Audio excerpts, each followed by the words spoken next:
மேம்படுத்துகின்ற பணியை நம்மளுடைய மாண்புமிகு பிரதமர் திரு நரேந்திர மோடிஜி அவர்கள் செய்து கொண்டிருக்கிறார்கள்.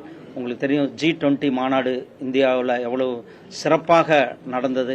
அந்த G20 மாநாட்டு மூலியமாக இந்தியாவினுடைய முகம் உலக தேசத்தில் எவ்வளவு ஒரு பெரிய மாற்றத்தை கொடுத்திருக்கிறது.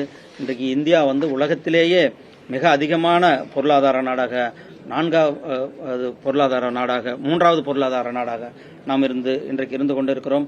$5 டிரில்லியன் பொருளாதாரத்தை நோக்கி நம்மளுடைய பொருளாதாரமானது மிக வேகமாக முன்னேறி கொண்டிருக்கிறது சகோதரர்கள். அதே மாதிரி தமிழர்களுடைய பண்பாடு, தமிழர்களுடைய பெருமையை போற்றும் விதமாக நம்மளுடைய மாண்புமிகு பிரதமர் திரு நரேந்திர மோடிஜி அவர்கள்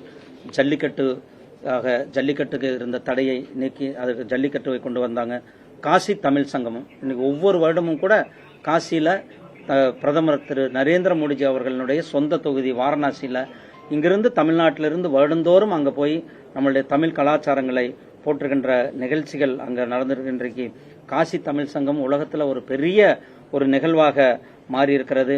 அதே போல நாடாளுமன்றத்தில் நம்மளுடைய சோழர்களுடைய பெருமை, செங்கோல், சோழர்களுடைய ஆட்சியினுடைய அந்த ஒரு புகழ்மிக்க ஆட்சியினை எடுத்துக்காட்டும் விதமான அந்த செங்கோலை இன்றைக்கு பாராளுமன்றத்தினுடைய லோக்சபாவில் சபாநாயகருக்கு பக்கத்தில் அந்த செங்கோலானது நிறுவப்பட்டு தமிழர்களுக்கு ஒரு மிகப்பெரிய ஒரு பெருமை சேர்த்திருக்கிறது நம்மளுடைய மாண்புமிகு பிரதமர் திரு நரேந்திர மோடிஜி அவர்கள்.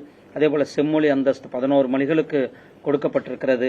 அதே போல கிட்டத்தட்ட 668 பழங்கால கலைப்பொருள்கள் மீட்கப்பட்டிருக்கிறது. வெளிநாடுகளில் ஒவ்வொரு வேற காலங்களில் இங்கிருந்து எடுத்து செல்லப்பட்ட பொருட்களை எல்லாம் இன்றைக்கு மீட்டு கொண்டு வந்துடப்பட்டிருக்கிறது.